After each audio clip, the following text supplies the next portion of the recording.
ओम शांति। सुनते हैं 31 अक्टूबर 71 के अव्यक्त बाप दादा के मधुर महावाक्य। आज की अव्यक्त वाणी का टाइटल है अनुभव की विल द्वारा माया की पावर का सामना। आज की वाणी में बाबा ने एवर रेडी रूहानी मिलिट्री की क्या निशानी है और बाबा ने एक्सप्लेन किया सर्व समस्याओं का सामना कब कर सकेंगे। और साथ साथ बाबा ने विजयमाला में समीप के मणके कब बनेंगे और बाबा ने बहुत सुंदर डेफिनेशन सर्विसेबल किसे कहा जाता है इसको डिफाइन किया है। तो सुनते हैं 31 अक्टूबर 71 के अव्यक्त महावाक्य अनुभव की विल पावर द्वारा माया की पावर का सामना। रूहानी ड्रिल जानते हो, जैसे शारीरिक ड्रिल के अभ्यासी 1 सेकंड में जहां और जैसे अपने शरीर को मोड़ने चाहें वहां मोड़ सकते हैं, ऐसे रूहानी ड्रिल के अभ्यासी 1 सेकंड में बुद्धि को जहां चाहो जब चाहो उसी स्टेज पर उसी परसेंटेज में स्थित कर सकते हो। ऐसे एवर रेडी रूहानी मिलिट्री बने हो। अभी अभी ऑर्डर हो अपने संपूर्ण निराकारी निरहंकारी निर्विकारी स्टेज पर स्थित हो जाओ। तो क्या स्थित हो सकते हो? वह साकार शरीर साकारी सृष्टि व विकारी संकल्प ना चाहते हुए भी अपने तरफ आकर्षित करेंगे। इस देह की आकर्षण से परे 1 सेकंड में हो सकते हो। हार और जीत का आधार 1 सेकंड होता है, तो 1 सेकंड की बाजी जीत सकते हो। ऐसे विजयी अपने आप को समझते हो। बाप की मदद चाहिए, आशीर्वाद चाहिए, सहयोग चाहिए, शक्ति चाहिए। चाहिए चाहिए तो नहीं है कहीं चाहिए चाहिए का ही गीत बोलते रहते हैं हर वक्त। चाहिए शब्द दाता विधाता वरदाता बच्चों के आगे शोभता है। हाँ, कौन है? बाबा ने कहा सोचो, अभी तो विधाता वरदाता बनकर विश्व की हर आत्मा को कुछ ना कुछ दान व वरदान देना है, ना कि यह चाहिए का संकल्प अभी तक करना है। दाता के बच्चे सर्व शक्तियों से संपन्न होते हैं। यही संपन्न स्थिति संपूर्ण स्थिति को समीप लाती है। बाबा ने कहा ऐसे ही फिर यही जो है संपन्न स्थिति समीप लाती है। अपने को विश्व के अंदर सर्व आत्माओं से न्यारे और बाप के प्यारे विशेष आत्माएं समझते हो। तो साधारण आत्माएं और विशेष आत्माओं में अंतर क्या होता है? इस अंतर को जानते हो? अब सुनिए क्या अंतर है। विशेष आत्माओं की विशेषता यही प्रत्यक्ष रूप में दिखाई देनी चाहिए जो सदा अपने को सर्व शक्तियों से संपन्न अनुभव करें। जो गायन है प्राप्त नहीं कोई वस्तु इस समय जब सर्व शक्तियों से अपने को संपन्न करेंगे तभी भविष्य में भी सदा सर्व गुणों से भी संपन्न सर्व पदार्थों से भी संपन्न और संपूर्ण स्टेज को पा सकेंगे। जब अनुभव स्वरूप बन गए तो अनुभव की बातें अविनाशी होती हैं। सुनी हुई बातें वायुमंडल के प्रभाव के आधार पर प्राप्त हुई बातें व कोई श्रेष्ठ आत्माओं के सुनने के आधार पर उस प्रभाव के अंदर प्राप्त हुई बातें अल्पकाल की हो सकती हैं, लेकिन अपने अनुभव की बातें सदा काल की अविनाशी होती हैं। तो बाबा कहते तो सुनने वाले बने हो व अनुभवी मूर्त बने हो कि अभी फिर से सुनी हुई बातों को मनन करने के बाद अनुभवी बनेंगे। मिले हुए खजाने को अपने अनुभव में लाया है या वहां जाकर फिर लाएंगे। सभी से पावरफुल स्टेज है अपना अनुभव, क्योंकि अनुभवी आत्मा में विल पावर होती है और अनुभव की विल पावर से माया की कोई भी पावर का सामना कर सकेंगे।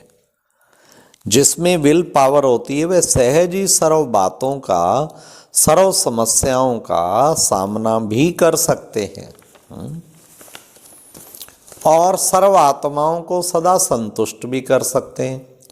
तो सामना करने की शक्ति से, सर्व को संतुष्ट करने की शक्ति अपने अनुभव की विल पावर से सहज प्राप्त हो जाती है। तो बाबा ने कहा विजयी अर्थात स्वप्न में भी, संकल्प रूप में भी हार ना हो। माया के भिन भिन आते हैं ना वार, उसमें हार ना हो। जब स्वप्न में भी हार नहीं होगी तो प्रैक्टिकल जीवन में तो होगी ही नहीं। फिर ऐसे हर संकल्प, हर बोल, हर कर्म विजयी हो, अर्थात हार का नाम निशान है। ऐसे संपूर्ण निशानी को एक सेकंड में अपना निशाना बना सकते हो। जैसे जिस्मानी मिलिट्री वाले एक सेकंड में अगर निशाना नहीं बना सकते तो हार खा लेते। निशाना ठीक होता है तो विजयी बन जाते हैं। ऐसे अपनी बुद्धि को इस निशाने पर एक सेकंड में ठीक टिका सकते हो। ऐसे अवर रेडी बने हो कि मेहनत करने के बाद निशाने पर स्थित हो सकते हो। ऐसे प्रयत्न करते करते विजय का सेकंड तो बीत जाएगा, फिर विजय माला के मणके कैसे बन सकेंगे। इसलिए जैसे निरंतर याद में रहना है वैसे निरंतर विजयी बनो। ऐसी चेकिंग करो आज सारे दिन में संकल्प, वचन, कर्म, संबंध, संपर्क, स्नेह, सहयोग, सेवा में विजयी कहाँ तक बने। अगर बहुत समय से सदा के विजयी, हर कदम के विजयी, हर संकल्प के विजयी रहेंगे तब ही विजय माला में समीप के मणके बन सकेंगे। इतनी सर्विस के बाद भी 108 ही विजयी क्यों बने, कैसे बने? इस पुरुषार्थ से ऐसे श्रेष्ठ बने तो बहुत समय से सदा के विजयी बनेंगे, तभी बहुत समय से यादगार बना सकेंगे। हाँ, तो बाबा ने कितना अच्छा क्लियर किया। बहुत बड़ा यादगार बनाना है तो बहुत समय के विजयी बनना है। अब सुनो उसके लिए क्या करना है। नैन रूहानियत का अनुभव कराएं, चलन रूप के चरित्रों का साक्षात्कार कराए और मस्तक मणि का साक्षात्कार कराए। वाह बाबा, कमाल है। हाँ, नैन बाबा ने बताया रूहानियत का, चलन से चरित्रों का, मस्तक से मस्तक मणि का साक्षात्कार। एक अव्यक्ति सूरत दिव्य अलौकिक स्थिति का प्रत्यक्ष रूप दिखाए। आपकी अलौकिक वृत्ति कोई भी तमोगुणी वृत्ति वाले को अपने सतोगुणी वृत्ति की स्मृति दिलाए, इसको कहा जाता है परिवर्तन। और वह इसको ही सर्विसेबल कहा जाता है। यह है सर्विसेबल की परिभाषा। जो हर कदम में सर्विस में तत्पर रहते हैं, ऐसे सर्विसेबल बने हो। ऐसे नहीं कि 4 घंटे की सर्विस करनी है। सदा के विजयी बनना है, सदा सर्विस में तत्पर रहने वाले, सदा के सर्विसेबल का एक सेकंड भी सर्विस के बगैर ना जाए। ये नहीं 4 घंटा 6 घंटा नहीं, एक सेकंड भी बाबा की सेवा के बिना ना जाए। ऐसे सर्विसेबल बनना यही विशेष आत्माओं की विशेषता है। तो सभी बातों में फुल बनना है। बाप की महिमा में सभी शब्दों में फुल आता है ना, नॉलेजफुल, ब्लिसफुल, पावरफुल। तो सभी बातों में फुल हैं। जो सभी बातों में फुल हैं वो फेल नहीं होते हैं, फुल में फ्लो नहीं होता है, इसलिए फेल नहीं होते। ना फेल होते, ना कोई व्यर्थ बातें फील करते हैं। थोड़ी थोड़ी बातें फील करते हो ना, बाबा सब जानता है तब बता रहा है। जो फुल होगा वह व्यर्थ बातों को फील नहीं करेंगे, ना फेल होंगे। कितना सहज बाबा ने कर दिया। तो हम बच्चों को फुल भी रहना है और फ्लो भी ना हो और फेल कभी ना हो। तो निरंतर याद में रहने से, निरंतर विजयी बनने से, निरंतर सर्विसेबल बनने से फरियाद करने की आवश्यकता ही नहीं होगी। बाबा ने कहा संपूर्ण कमजोरियों की आहुति डालने के लिए भट्टी में आए हो ना, तो सर्व कमजोरियों की आहुति यज्ञ में डाल दी, वह अभी रह गई है। जबकि आहुति डाल देते हैं तो अंत में क्या कहते हैं? स्वाहा। फिर आप सभी स्वाहा हुए। जो स्वाहा हो चुके वह बीती हुई बातों को स्वप्न में भी नहीं देख सकते। ऐसे स्वाहा हुए।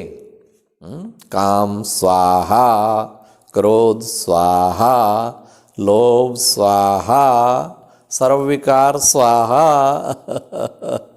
तो बाबा ने कहा ऐसे स्वाहा हुए। हिम्मत और उल्लास ये दोनों ही अभी के रिजल्ट में मेजॉरिटी में दिखाई देते हैं।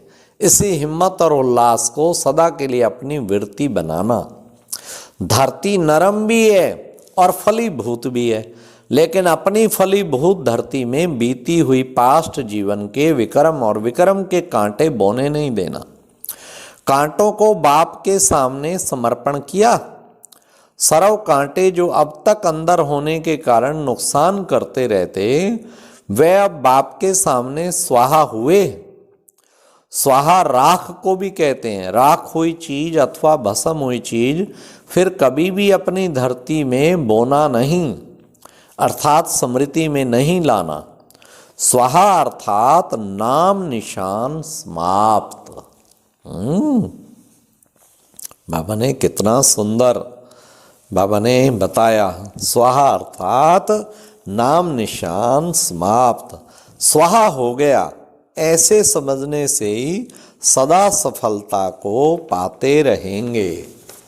अच्छा, ओम शांति। तो ये थे प्यारे बाबा के महावाक्य। बाबा ने कहा सर्विसेबल माना हर सेकंड सेवा में, हर सेकंड सेवा में। और फिर बाबा ने कितना अच्छा बताया कि हम सब बच्चे सहयोगी हैं, तो फिर उससे ऑटोमेटिकली हम वो भी बनते रहेंगे। बाप के कार्य में सहयोगी हैं तो योगी भी बन जाएंगे। तो बाबा ने कहा चाहिए चाहिए वाला गीत अब ख़त्म करो। और बहुत समय के विजयी होंगे ना, तो विजय माला का मणका बनेंगे। अच्छा, ओम शांति।